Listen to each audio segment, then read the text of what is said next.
What you're eating might be eating you.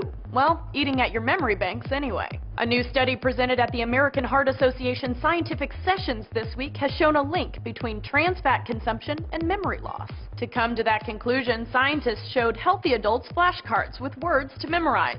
They then tested whether the participants could remember which words they had already been shown. The most striking results were for men between ages 20 and 45, whose diets were high in trans fats. These participants remembered 11 fewer words, or about 12% less, than their healthier cohorts. That's regardless of their education or ethnicity. More studies are needed to determine if these fats have the same effect on young women. Trans fats have traditionally been used as food preservers, extending the shelf life of many processed foods since the 1950s.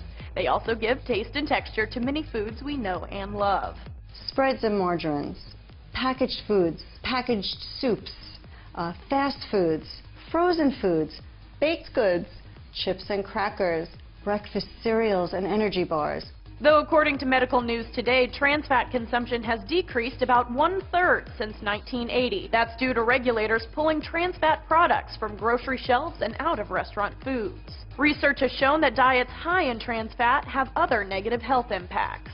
Trans fats are strongly linked to very high risk for heart disease and cardiovascular death. Even in the past year, the U.S. Food and Drug Administration has stepped up the pressure to get trans fats out of food. The FDA requiring companies to phase out all trans fats from our food, saying this could save up to 7,000 lives a year. And the lead author of the memory study made her opinion on trans fats clear, saying, "As I tell patients, while trans fats increase the shelf life of foods, they reduce the shelf life of people." The recommendation for cardiovascular health is to cut out as many trans fat foods as possible. Now doctors can add improved memory to the benefits list.